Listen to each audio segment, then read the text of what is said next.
Hello അളിയാ, നീയൊക്കെ ജീവിച്ചിരിപ്പണ്ടടാ. ഞാൻ വിചാരിച്ചു നീയൊക്കെ ചത്തുപോയെന്ന്. അതല്ലേ ആഴ്ചയിൽ 2 തവണ വിളിച്ചിരുന്നല്ലോ നീ. അതിനൊരു മാസമായിട്ട് ഒരു വിവരമില്ല. പിന്നെ മരിച്ചില്ലെന്ന് അന്വേഷിക്കണ്ടേ? എടാ, നിനക്കറിയാലോ ഇവിടുത്തെ അവസ്ഥ. ടൂറിൽ പോക്ക് തുടങ്ങിയതിനു ശേഷം ഒന്നിനൊരു ടൈം കിട്ടാറില്ല. പിന്നെ പണി കഴിഞ്ഞ് വന്നു കഴിഞ്ഞാൽ വീട്ടിലെ കാര്യവും അമ്മയുടെ കാര്യമൊക്കെ ആയിട്ടങ്ങ് പോകും. എടാ ഞാൻ ചുമ്മാ പറഞ്ഞതല്ലേ, അതൊക്കെ പോട്ടെ. അമ്മയ്ക്ക് ഇപ്പം എങ്ങനെയുണ്ട്? 2 ആഴ്ച മുമ്പ് ആള് പണിസ്ഥലത്ത് എന്തായാലും ഇറങ്ങിയാണ്. പിന്നെ കുളിക്കൊന്നും പോകണ്ട, റെസ്റ്റ് എടുക്കാനാണ് ഡോക്ടർ പറഞ്ഞത്. ഇപ്പോൾ കുഴപ്പമൊന്നുമില്ല, വീട്ടിലുണ്ട്. നിനക്കറിയാലോ ആളങ്ങനെ വെറുതെ ഇരിക്കുന്ന കൂട്ടത്തിലൊന്നും അല്ല. ഞാൻ പറഞ്ഞ ഇതെല്ലാം കേൾക്കുമെന്ന് എനിക്ക് തോന്നുന്നുണ്ടോ? നീ പേടിക്കണ്ടാ, എല്ലാം ശരിയാവും. നമ്മളൊക്കെ ഇല്ലേ, പിന്നെ ട്രീറ്റ്മെൻ്റ് ഒക്കെ എടുക്കുന്നുണ്ടല്ലോ. ആടാ, ഇപ്പോൾ കുഴപ്പമൊന്നുമില്ല. പിന്നെ ഞാൻ നിന്നെ ഇപ്പോൾ വിളിച്ചത് വേറൊരു കാര്യം പറയാൻ വേണ്ടിയിട്ടാണ്. ആടാ പറ, സംഭവം എന്താ? എടാ, എനിക്ക് കാലിക്കറ്റ് ഒരു ജോലി സെറ്റ് ചെയ്യണ്ട. ഓൺലൈനായിട്ട് ഇൻ്റർവ്യൂ കാര്യങ്ങളെല്ലാം കഴിഞ്ഞാൽ മേ ബി അടുത്ത തിങ്കളാഴ്ച ജോയിൻ ചെയ്യാനായി പറയാം. അല്ല അതെന്ത് പറ്റി? നിനക്ക് വന്നാലും നീ നാട്ടിൽ നിന്ന് പുറത്തിറങ്ങാത്ത ആളല്ലേ? റാനിയൻ ചെക്കൻ പഠിത്തമൊക്കെ കഴിഞ്ഞ് വന്നിട്ടുണ്ട്. അവന് UK ഒരു വിസ റെഡി ആയിട്ടുണ്ട്. അപ്പം അങ്ങോട്ട് പോകണേന് ലോണും കാര്യങ്ങളൊക്കെ വേണ്ടേ? ഈ ലോറി ഓടിച്ച് ചേർന്ന് എന്ത് കിട്ടാനത്? ഇനിയിപ്പോൾ ഇത്രയൊക്കെ പഠിച്ചതല്ലേ, വേണ്ടാന്നൊക്കെ എന്താന്ന് വെച്ചു. അല്ലടാ, നീ ഇപ്പം ഇങ്ങോട്ട് പോന്നാ അപ്പം അമ്മയുടെ കാര്യങ്ങളൊക്കെ ആരാ നോക്കുക? അതിനിപ്പോൾ അവിടെ അനിയനുണ്ടല്ലോ, കാര്യങ്ങളൊക്കെ അവൻ നോക്കിക്കോളും. എടാ, പിന്നെ എനിക്കവിടെ സ്റ്റേക്ക് പറ്റിയ ഹോസ്റ്റലോ PG അങ്ങനെ എന്തെങ്കിലും കിട്ടാൻ വല്ല വഴിയുണ്ടോ? അതിപ്പോൾ തൽക്കാലം നീ ഞങ്ങളുടെ റൂമിൽ നിന്നോ. പിന്നെ നീ ഇവിടെ ജോയിൻ ചെയ്ത് 2-3 ദിവസം കഴിഞ്ഞിട്ട് നിനക്ക് മാറി താമസിക്കണം എന്നുണ്ടെങ്കിൽ നമുക്ക് അപ്പം നോക്കാം. നോക്കണം. അല്ല നീ എന്ന് വരാനാ പ്ലാൻ? ഞായറാഴ്ച കയറാനാണ് പറഞ്ഞത്. അങ്ങനെയാണെങ്കിൽ സൺഡേ വന്നിട്ട് കാണാം. നീ വിളിക്കെന്തായാലും.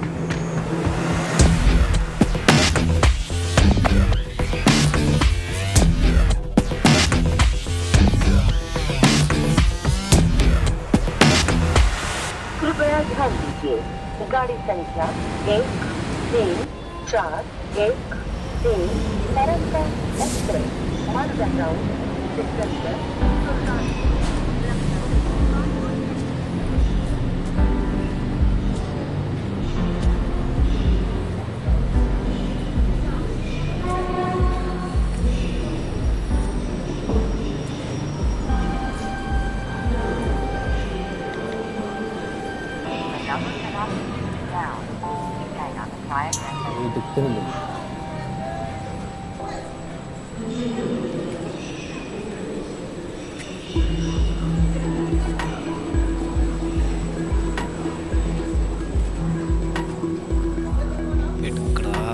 എടുക്ക്.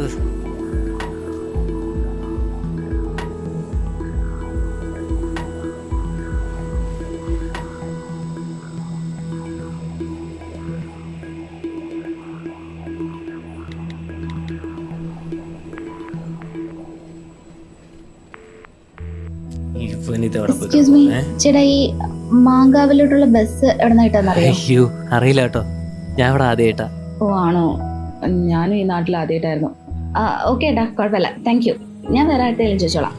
എടാ മാൻഡി കുട്ടാ, വന്നിറങ്ങുമ്പോഴേക്കും തുടങ്ങിയ നീ. എടാ പോടാ, അവള് വഴി ചോദിച്ചാ. എന്നിട്ട് നീ പറഞ്ഞു കൊടുത്താ? അത് എനിക്കറിയണ്ടേ. അല്ല നീ എവിടെയായിരുന്നു? എടാ ഞാൻ ബ്ലോക്കിൽ വിട്ടൂടാ, കാണാത്തപ്പോ ഞാൻ വിചാരിച്ചത്. അല്ലടാ നീ എന്തെങ്കിലും കഴിച്ചായിരുന്നോ? ഇല്ലടാ, ട്രെയിൻ കയറുന്നതിനും പോയിച്ചാ. അത് ശരി, നമുക്ക് പോണ വഴി നൈസായിട്ട് എന്തെങ്കിലും കഴിക്കാം. അത് നൈറ്റിലേക്കല്ലേ, അത് ഞാൻ അങ്ങോട്ട് എത്തിച്ചോളാം. നോക്കേടാ, ശരി. എന്താണ് ഫോണൊക്കെ മാറ്റിയല്ലോ? ആടാ ഇന്ന് ഇതേപോലെയൊക്കെ നടന്നാൽ മതിയാ, ഒരു ഓഫർ കിട്ടിയ പങ്ക് മേടിച്ചതാ. അല്ല എന്താ നാട്ടിലെ വിശേഷങ്ങളൊക്കെ? നാട്ടിലിപ്പോ എന്ത് വിശേഷമാടാ? പയ്യന്മാരൊക്കെ കാണാറുണ്ടോടാ? ഞാനിപ്പോ അങ്ങോട്ടൊന്നും പോകാറില്ല. വീട്ടാന്ന് പുറത്തിറങ്ങാൻ സമയം കിട്ടിയിട്ട് വേണ്ടേ. അമ്മയുടെ എപ്പോഴും ആള് വേണം. നീ ടെൻഷനൊന്നും അടിക്കണ്ട, എല്ലാം ശരിയാവൂടാ. പിന്നെ എന്താ നിന്റെ അനിയച്ചക്കൻ്റെ വർത്താനോ? അവന്റെ വിശേഷം, അവന് UK പോകാനുള്ളൊരു ഓഫർ വന്നിട്ടുണ്ട്. അപ്പോൾ അതിന് പോകാനുള്ളതിൻ്റെ ഒരു തത്രപ്പാടില്ല, പൈസ ഉണ്ടാക്കണ്ടേ. പിന്നെ എല്ലാത്തിനും ഞാൻ തന്നെ വേണ്ടടാ. അവൻ്റെ കാര്യം നോക്കണം, വീട്ടിലെ കാര്യം നോക്കണം. അമ്മയുടെ ഹോസ്പിറ്റൽ കേസിൻ്റെ ചിലവിൻ്റെ ഇടയ്ക്ക് ഞാൻ വേണ്ടിയിട്ടൊന്നും ഉണ്ടാക്കാൻ പറ്റിയിട്ടില്ല. ഇനി ശരിയാവുമായിരിക്കും. അല്ലടാ എത്ര നിന്റെ അടുത്ത് പാക്കേജ്? അവരിപ്പോൾ 25 പറഞ്ഞേക്കണേ. 6 മാസം കഴിഞ്ഞാൽ കൂട്ടി തരുമെന്ന് പറഞ്ഞേ. കൂട്ടി തരുമായിരിക്കും. എടാ പിന്നെ ഞാൻ നിന്റെ റൂമിലേക്ക് വരുന്നതുകൊണ്ട് വേറെ സീനൊന്നും ഇല്ലല്ലോ? എടാ സീനൊന്നുമില്ല, പിന്നെ നോക്കിങ്ങാണ്ട് നിന്നാ മതി. കേരളത്തിന്റെ 4 ഭാഗത്തു നിന്നുള്ള ആളുകളുണ്ട്. എനിക്ക് തന്നെ എന്താ അവരുടെ സ്വഭാവം മനസ്സിലായിട്ടില്ല.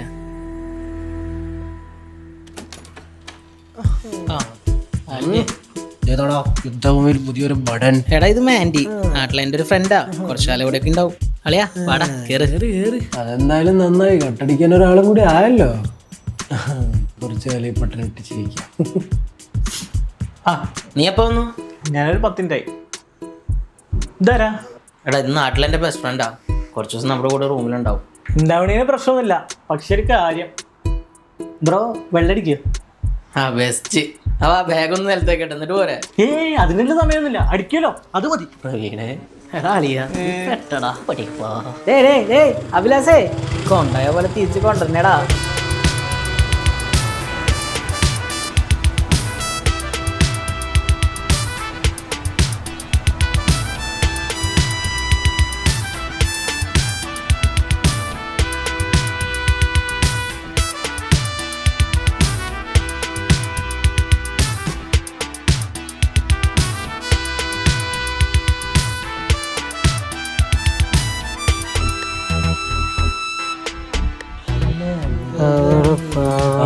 കാലം തുടങ്ങി.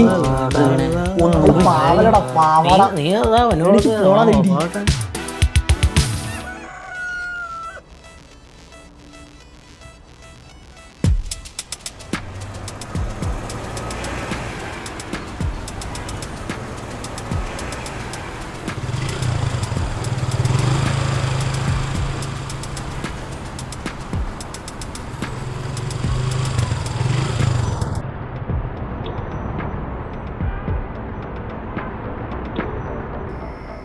ആ അത് പ്രശ്നമില്ല.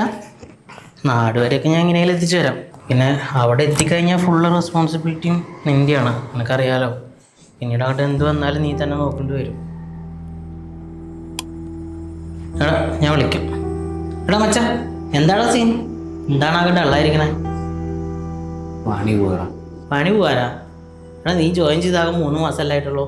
എനിക്കറിയില്ല, കമ്പനി എന്തോ നഷ്ടത്തിലാണെന്നോ പുതുതായിട്ട് ജോയിൻ ചെയ്തവർക്ക് സാലറി കൊടുക്കാനില്ലെന്ന് എന്തൊക്കെ പറയുന്നുണ്ട്.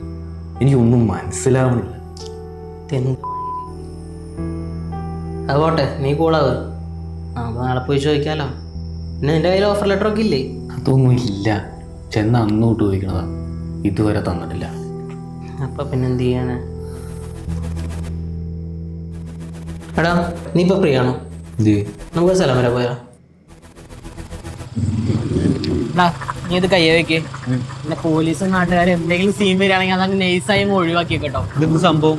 ഞാൻ പോയി വന്നിട്ട് പറഞ്ഞുതരാം. തൽക്കാലം നീ അത് സേഫ് ആക്കി അല്ലേ?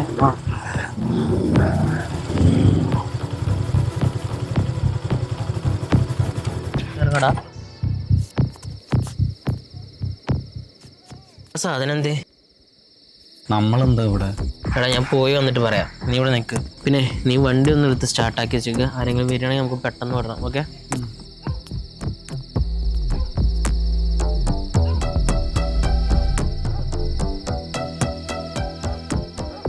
എടാ വാടാ, നല്ല വിശപ്പ്, എന്തെങ്കിലും കഴിക്കാം. പിന്നെ ഇത് നീ കൈ വെച്ചോ. എന്തിനാ? അത് നീ ഇപ്പോഴത്തെ പണിയുടെ കൂലിയായിട്ട് കണക്ക് കൂട്ടിയാൽ മതിയെന്നേ. ഇപ്പോൾ എടുത്ത പണിയോ? എന്ത് പണി? എടാ അത് പിന്നെ നീ ഇപ്പോൾ കൈ പിടിച്ച സാധനം ഉണ്ടല്ലോ, അത് എമ്മാണ്. ആ സംഭവം സിമ്പിൾ പരിപാടിയാണ്. സാധനം എടുക്കുന്നു, ആവശ്യക്കാർക്ക് കൊടുക്കുന്നു, പൈസയും കിട്ടുന്നു. എന്തോന്നടാ ഇതൊക്കെ? പോലീസെങ്ങാലും പിടിച്ച അതോടെ തീർന്നു. എടാ എന്നെ ഇത്രയും കാലമായിട്ട് ഒരു പോലീസും പിടിച്ചിട്ടില്ല, അതുകൊണ്ട് ആ കേസ് നീ വിട്. പിന്നെ റിസ്ക് എടുക്കാണ്ട് ആരാടാ ഇവിടെ ജയിച്ചിട്ടുള്ളത്? ഇതാകുമ്പോൾ രാവിലെ എണീക്കണ്ട, ഓഫീസിൽ പോകണ്ട, ഒരുത്തൻ്റെ ആട്ടും തുപ്പും കേൾക്കണ്ട, ഇഷ്ടംപോലെ പൈസയും ഉണ്ടാക്കാം. ഇപ്പം തന്നെ കണ്ടില്ലേ, ഒരു അരമണിക്കൂർ കൊണ്ട് 500 രൂപയാണ് കിട്ടിയത്. ഇന്നത്തെ ഒരു ദിവസം ഒരു 5 സെയിലാണെന്നുണ്ടെങ്കിൽ നിനക്ക് എത്ര രൂപ കിട്ടും? എന്തായാലും അത്രയും രൂപയൊന്നും നിനക്കൊരു ഓഫീസിൽ നിന്ന് കിട്ടാൻ പോകുന്നത്. നിൻ്റെ സിറ്റുവേഷനൊക്കെ അറിയാവുന്നതുകൊണ്ട് പറയാം. നിൻ്റെ അമ്മയുടെയും അനിയൻ്റെയും കാര്യമൊക്കെ നീ ഒന്ന് ആലോചിച്ച് നോക്കൂ. ഏതായാലും ജോലി പോയിരിക്കുക, തൽക്കാലം വേറൊരു ജോലി കിട്ടുന്നവരൊക്കെയെങ്കിലും നീ എൻ്റെ കൂടെ നിൽക്ക്, അത് നിനക്കൊരു ഉപകാരമായിരിക്കും. അപ്പോൾ കയറ്.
നീ എവിടാ? ഞാൻ റൂമിലുണ്ട്. ഇതിൽ എത്ര സാധനം ഉണ്ടോ? എൻ്റെ ഒരു 6 ഗ്രാം കാണും. നാളെ ഒരു 5 ഗ്രാമിൻ്റെ ഡീലുണ്ട്, ചെയ്യാൻ പറ്റുമോ? 5 കുറച്ച് കൂടുതലാണ്, റിസ്ക് അല്ലേ? ഇവിടെ പറ്റില്ലെങ്കിൽ പറ, വേറെ ആളുണ്ട്. ഇല്ല ഞാൻ ചെയ്തോളാം. ലൊക്കേഷൻ എവിടെയായിരുന്നു? ലൊക്കേഷൻ ഇവിടെ ഹാർബർ സൈഡിലാണ് വരുന്നത്. പിന്നെ ഇത് ഞാൻ ഡയറക്റ്റുള്ള കണക്ഷൻ അല്ല, ഇത് സുധേ വഴിയുള്ള കോണ്ടാക്റ്റാണ്. അപ്പോൾ കാര്യങ്ങളൊക്കെ ഒന്ന് നോക്കി ചെയ്യണം. ആയിക്കോട്ടെ. പേയ്മെൻ്റ് ഒക്കെ എങ്ങനെയാ? പേയ്മെൻറ്റ് അഡ്വാൻസ് കളക്ട് ചെയ്തിട്ടുണ്ട്, ബാലൻസ് നീ നാളെ ഡയറക്റ്റ് ഡീൽ ചെയ്താൽ മതി. ഓക്കെ. ഞാൻ എന്തായാലും ഡീൽ ക്ലോസ് ചെയ്തിട്ട് കോൺടാക്ട് ചെയ്യാം. ശരി ഓക്കെ. എടാ എവിടെടാ ഉമ്മാര്? നീ അവിടെ ഒന്ന് സൈഡാക്കി വിളിച്ചോക്കോ. അവരെവിടെയാന്ന് ചോദിച്ചോക്കടാ. ഹലോ, ഞങ്ങളിവിടെ വന്നായിരുന്നേ. ആ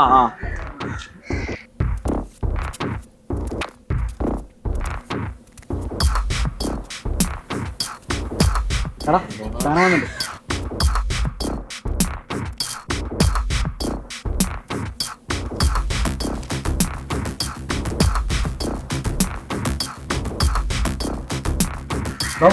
പേയ്മെന്റ് എടാ മോനെ, നായിന്റെ മോനെ, നിനക്കെന്നെ അറിയടാ? ഇത് പഴയൊരു വഴിയാണ്, പണിയാണ്. ഓടിക്കോ. പിടിക്കാ പന്നികളെ. വണ്ടി നീ വണ്ടി എടുക്ക്. ഞാൻ പറയുന്നത് നീ ഇപ്പൊ വണ്ടി എടുക്ക്.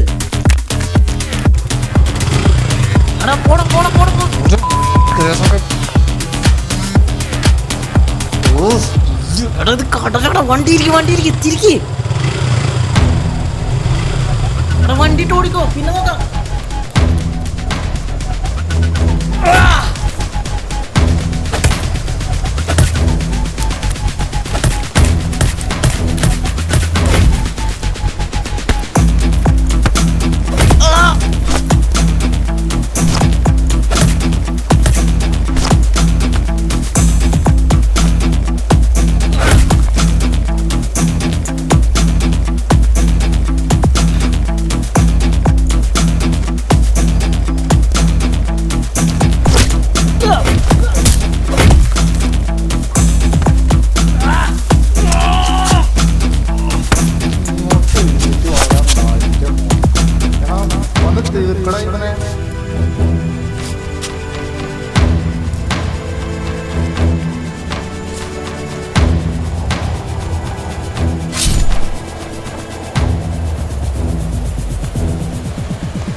പറഞ്ഞപ്പോ സുദർശൻ പറഞ്ഞു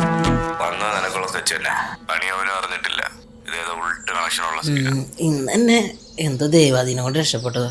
അതും കൂടെ ഒരാളുള്ളോണ്ട്. ഇല്ലെങ്കിൽ കാണായിരുന്നു.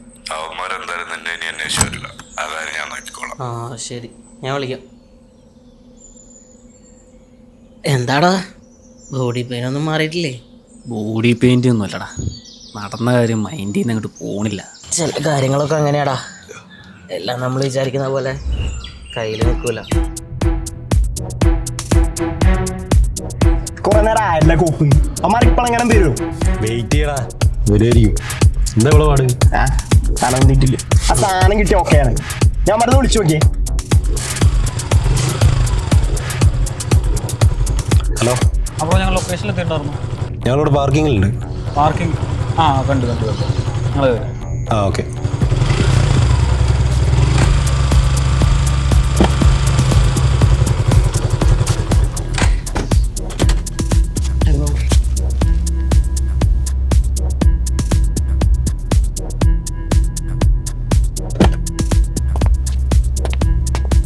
എന്തോ ബ്രോ, പേയ്മെന്റ് കയറുന്നില്ലേ? സാധനം കൊണ്ടാ ഇത്ര നേരം ഇവിടെ വെയിറ്റ് ചെയ്യുന്നു. ആ ബ്രോ, കുറച്ച് സീനാണല്ലേ. സാധനം കിട്ടിയില്ല. കയറുന്നുണ്ട്. അയ്യോ ആടാ, വാടാ കയറാ.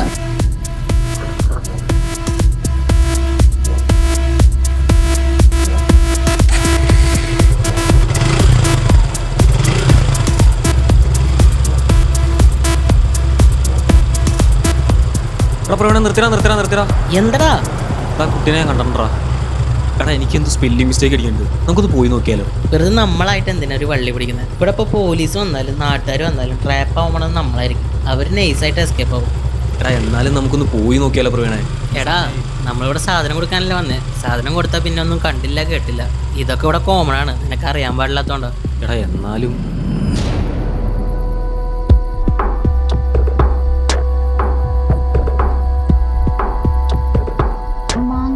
ഓ ആണോ? ഞാനും ഈ നാട്ടിൽ ആദ്യമായിട്ടായിരുന്നു.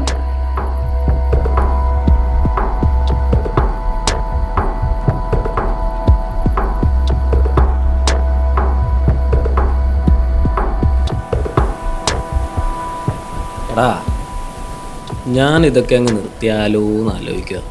എന്തോ ചെയ്യുന്നതൊന്നും ശരിയല്ലെന്നൊരു തോന്നല്. എടാ നിനക്കിപ്പോഴാ പെൺകുട്ടിയുടെ ഇൻസിഡൻറ്റ് മനസ്സിൽ നിന്ന് പോയിട്ടില്ലല്ലേ? അതൊന്നും അല്ലടാ. നേരത്തെ ഇത് ചെയ്യുമ്പോൾ തെറ്റല്ലെന്നൊരു തോന്നലുണ്ടാകും. പക്ഷെ ഇപ്പം അങ്ങനെയല്ല. നമ്മൾ കാരണം ആരൊക്കെയോ ഇത് മിസ്യൂസ് ചെയ്യേണ്ടെന്നൊരു തോന്നൽ. എടാ സീനില്ലടാ, ബാഡടിക്കുന്നതിന് നീ നിർത്തിയേക്ക്, കുഴപ്പമില്ല. എടാ പിന്നെ എനിക്കിവിടെ അടുത്തൊരു സ്കോർ കൊടുക്കാനുണ്ട്. ഒരു 10 മിനിറ്റ് ഞാൻ ഇപ്പോൾ വരാം. അത് കുഴപ്പമില്ല. ആകാശം വരാമെന്ന് പറഞ്ഞിട്ടുണ്ട്. ഞാൻ റൂമിൽ കാണും, നീ പോയിട്ട് വാ. എന്നാൽ റൂമിൽ നിന്ന് കാണാടാ.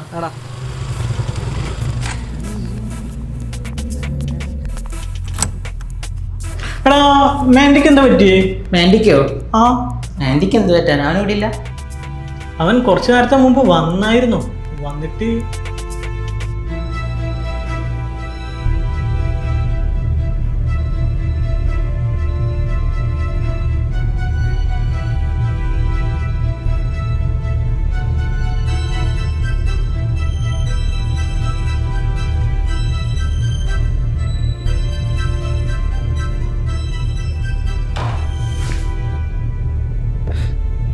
എടാ എന്താ പറ്റി? അമ്മയ്ക്കോ? അമ്മയ്ക്ക് എന്ത് പറ്റി? നീ ഒരു വണ്ടിയുടെ താക്കോലെന്താ? കാര്യം പറ. നീ താക്കോലെന്താ? നില്ലേ ഞാൻ കൊണ്ടുവരാം.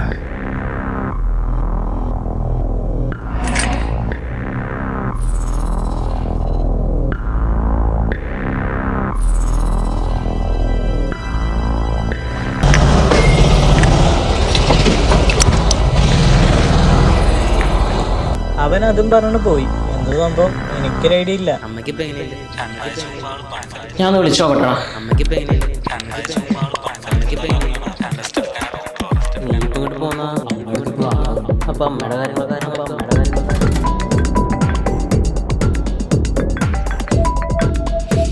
എടാ പറയടാ. എടാ നീ സംഭവം അറിഞ്ഞോ? ഇല്ല. എന്തേ? എടാ നമ്മുടെ മാൻഡില്ലേ, മാൻഡിയുടെ അനിയൻ അവൻ്റെ അമ്മേനെ തലക്കടിച്ചു കൊന്നു. എന്താ?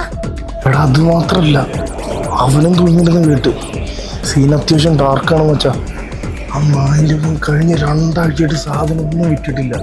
അതൊക്കെ ഇരുന്ന് അടിച്ചു എന്ന് തോന്നുന്നു. നീയാണ് സാധനം കൊടുത്തെന്നുള്ള ഒരു സംസാരമുണ്ട്. പിന്നെ നമ്മുടെ വാച്ച്മാൻ അശോകേട്ടല്ലേ, ആളിന്നലെ നൈറ്റ് നിങ്ങളെന്തോ കൈമാറിനെ കണ്ടുവന്നോ അങ്ങനെ എന്തൊക്കെയോ പറഞ്ഞു വരുത്തുന്നുണ്ട്. നീ തൽക്കാലം കുറച്ച് ദിവസം കഴിഞ്ഞിട്ടാലും മറക്കോ, അല്ലെങ്കിൽ അന്വേഷണം വന്ന സീനാണ്. പിന്നെ മാൻഡിയുടെ കൈ പെടാണ്ട് നോക്കിക്കോ. അവൻ ജീവിച്ചതേ അവർക്ക് വേണ്ടിയിട്ടാണ്. അവരിപ്പോൾ ഇല്ല. ഈ കാര്യത്തിനോട് അവരെങ്ങനെ റിയാക്ട് ചെയ്യാനുള്ളതിന് ഒരു ഐഡിയ ഇല്ല.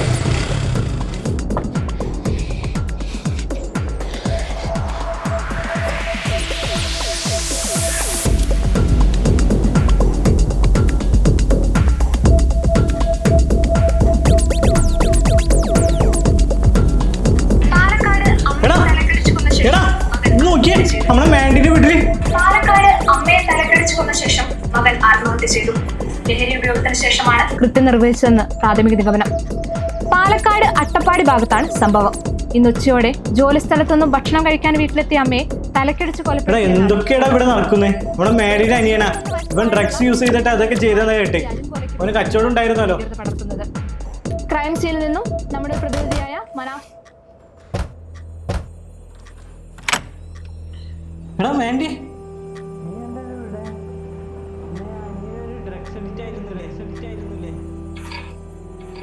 നിന്റെ ചായ പ്രവീണ ഒന്ന് പുറത്തു പോവാ.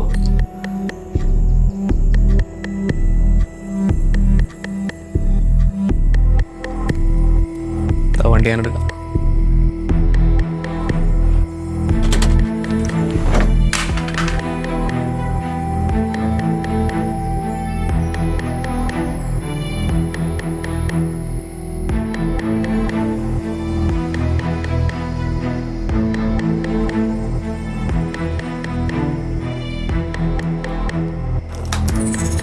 അവരുടെ കയ്യിൽ പെടാണ്ട് നോക്കിക്കോ. അവൻ ജീവിച്ചത് അവർക്ക് വേണ്ടിയിട്ടാണ്. അവരിപ്പോൾ ഇല്ല. ഇക്കാര്യത്തോടെ അവരെങ്ങനെ റിയാക്ട് ചെയ്യാൻ ഐഡിയ.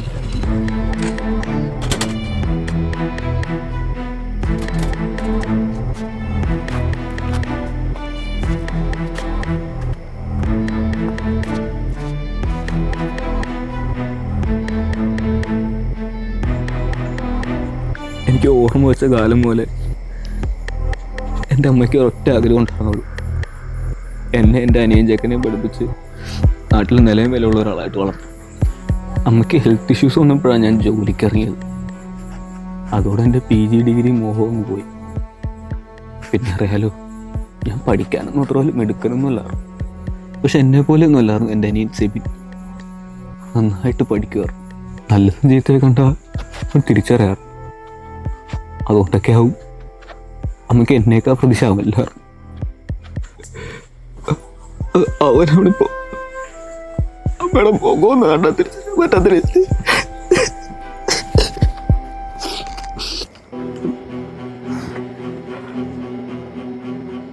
നിനക്ക് അവനിട്ട് എന്തായിരുന്നു ഡീല്? എടാ അത് പിന്നെ അവൻ പൈസക്ക്. ഞാൻ ഒരു കഥ പറയട്ടെ, ഒരു വിഷസർപ്പത്തിൻ്റെ കഥ. ഒരിക്കലും ഒരു കൊച്ചു ഗ്രാമത്തിൽ പെട്ടെന്നൊരു സർപ്പം പ്രത്യക്ഷപ്പെട്ടു. അതിനെ ഇന്നേ വരെ കാണാത്ത ജനങ്ങൾ പെട്ടെന്ന് അതിനെ കണ്ടപ്പോൾ ചിലരതിനെ ആരാധിച്ചു, ചിലരതിനെ എതിർത്തു, മറ്റു ചിലർ സാഹചര്യം മുതലെടുത്തു. നാട്ടിലേറെ പേരും അതിനെ ഇരുകൈ നീട്ടി സ്വീകരിച്ചു എന്ന് മനസ്സിലാക്കിയ സർപ്പം തൻ്റെ വിശ്വരൂപം പുറത്തെടുത്തു. നാട്ടിലുള്ള ഓരോ വീടുകളിലും കയറി അവർക്ക് വേണ്ടപ്പെട്ടവരെ ഓരോന്നായി അവർ കൊന്നുടക്കി. ചത്തതും ജീവിച്ചതൊന്നും നമ്മുടെ ആരുമല്ലല്ലോ. അതുകൊണ്ട് തന്നെ ആരും അത് വലിയ കാര്യമാക്കി എടുത്തില്ല.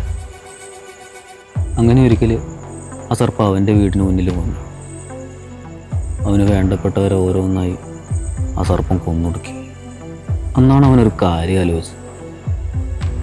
ആ സർപ്പത്തെ അന്നേ കൊന്നിരുന്നെങ്കിൽ ഇന്നത്ര ജനങ്ങൾ മരിക്കില്ലായിരുന്നു, സമൂഹത്തിൽ നിന്ന് ഇത്ര വിഷം പടരില്ലായിരുന്നു. ഇന്ന് അവൻ്റെ കുടുംബത്തിനുണ്ടായത് നാളെ മറ്റൊരു കുടുംബത്തിലും ഉണ്ടാകരുതെന്നാണ് തീരുമാനിച്ചു. അതിനുള്ള ഏക മാർഗം സമൂഹത്തിൽ നിലനിൽക്കുന്ന ഓരോ വിഷസർപ്പത്തെയും കൊന്നൊടുക്കുക എന്ന് മാത്രമാണ്. എന്നാൽ ഞാൻ ഇനിയൊരു കഥ പറയട്ടെ. ശാപവരം കിട്ടിയ ഒരുത്തൻ്റെ കഥ.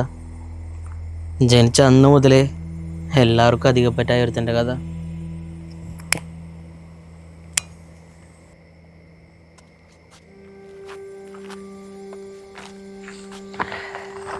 അവൻ്റെ ജനനം തന്നെ വലിയൊരു കോമഡി ആയിരുന്നു.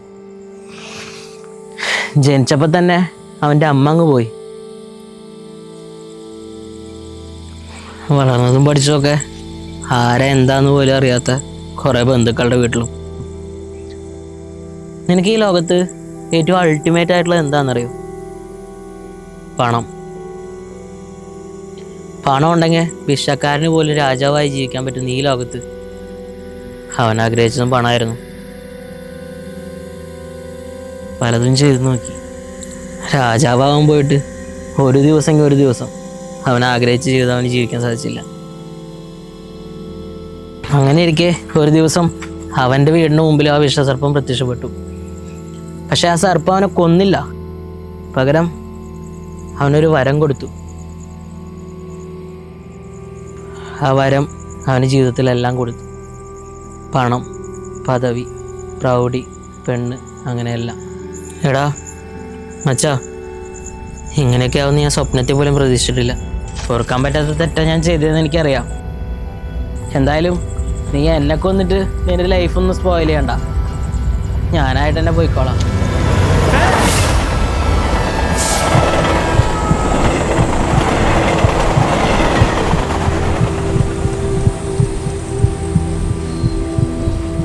എടാ എന്തടിപൊളിയാടാ ഇവലെ ഫ്രണ്ട്ഷിപ്പ് കാണാൻ. ദൈവം വിചാരിച്ചപ്പോഴും ഇവരെ സെപ്പറേറ്റ് ചെയ്യാൻ പറ്റില്ല. ദൈവത്തിനല്ലടാ കഴിയാത്തുള്ളൂ, ചെകുത്താനാ വാശം.